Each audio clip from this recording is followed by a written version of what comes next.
There are many, many, many types, but there are basically two major types of backtalk or talking behind one's back.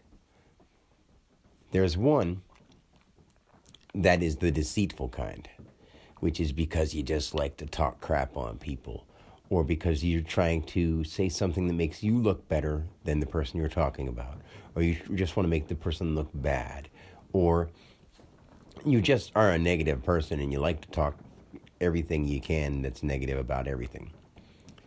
Then there's the other kind that talks bad about somebody because that person won't listen and you hate to see them hurt themselves. So all you can do is say to somebody else, I don't know why he does that. Why do they do that? Why does that person do that? Why does she do that? Why are they doing that? It would be so much better for them if they would da da da. But then the person would overhear anything and look at it as in the first kind, the deceitful kind. Like, why are you talking about me behind my back? Because you don't listen. That's why. And it's making you angry when I try to help you, when I'm in the right trying to help you because I love you. For instance, my brother, he is a military guy. He says he's got PTSD. He says no one understands him. He says he's done this and done that because he thinks he has. His brain matches what he says, and he believes it. Now, that, of course, people are like, of course. Well, he's just fine. He spends all his time watching crime dramas and horror movies and action movies and shooting, and he plays violent video games, and that's all he does. So, since he's not going to want to change that, he's not going to say, I know I need to stop doing all this to myself because it's all I'm feeding my brain. He's going to say, you should let people do what they want to because people like to do what they do. And you might smile once in a while when you rip this guy's head off in a game, or you might think it's interesting and action-packed when you watch nothing but violence. But that's feasting, or your mind is feasting on that, and that's becoming you.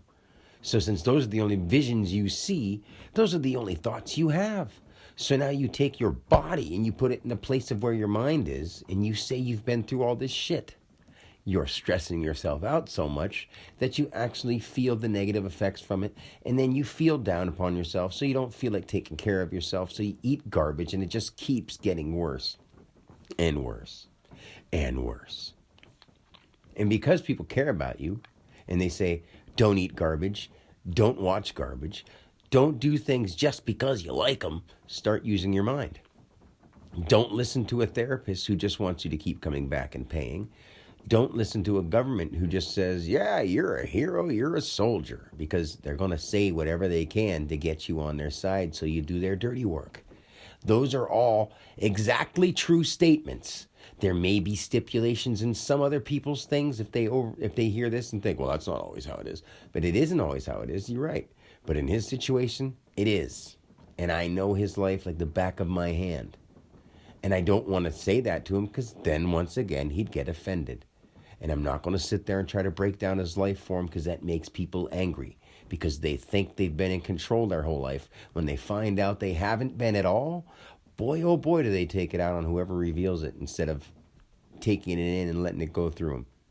So that's why people get angry when you try to point stuff out to them. When I go on anything or on Facebook or on YouTube or any of those things, I feel silly even saying those words, honestly, because I want to see people in person. I want to do public speaking. I want to do that. And people say, you should take a class on public speaking.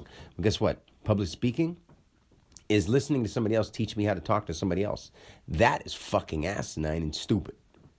I talk the way I talk because I'm supposed to. I say what I say because I say what I say on purpose. When I get tongue-tied and flustered, I shouldn't be talking at all. At that point in time, I'm not going to think even if I did have a diagram or a written lecture planned. When I get emotional, or when you get emotional, when anyone gets emotional and it really fucking matters and the shit hits the fan, you don't think about your words. You say how you feel. You say how it is. It comes out as it is. So that's why people hear stuff when I'm in the moment after channeling, or after having a heartbreaking event happen in my life, or after having something that was just so amazing and messed up. You don't just go, calmly, listen to what just happened to me. It was just so amazing. I almost died.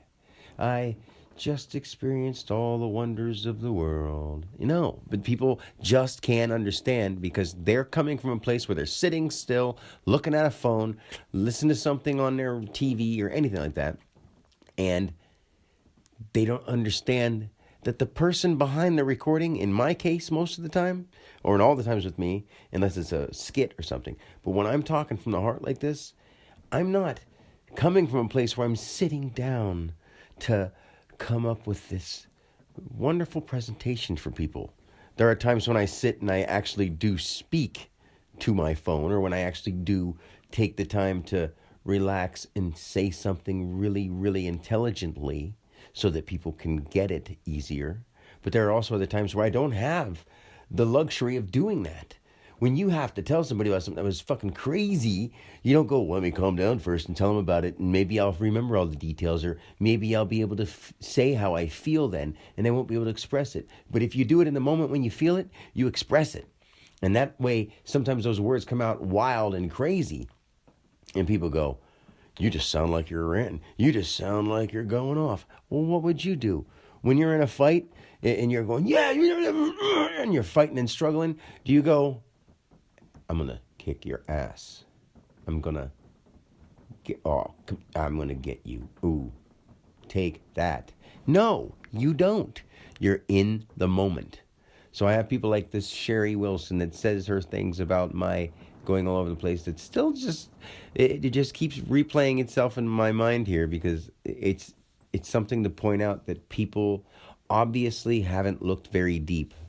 I mean, with that example again, I'll say it one last time, that jumping in on number 485 because, it says God in the title, so you wanted to see what it's about. And it was even called, I Saw God Today. How do you think somebody would feel if they really did? You think they'd just be like, oh, and I was just so overwhelmed. And it was like 5 minutes after it had happened. I didn't get to calm down in 5 minutes after experiencing all things at once. Do you think I'm never going to calm down? I am never going to calm down from that. There are times when I'm a little more easy than other times, but I'm never going to calm down from that because the truth is me. How would you feel? I feel blessed. I feel mighty and powerful, and I know that I could do a lot of harm to anyone I want, and they wouldn't even have to know about it.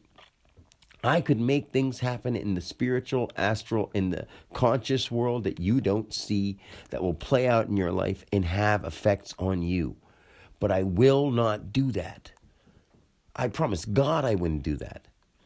The real thing that is God, that isn't even called a name, the actual essence of life. And it does speak back when you're in the right frequency, or else however you could say it, when you're clean and clear and there's nothing fogging your mind or fogging you up, you can understand it because you've always been it. That's the problem, and people still just don't get. You've never been your body. You're just doing that once again. So with people that think you're talking behind their back, or with people who just can't see where you're coming from, these are the dilemmas we have.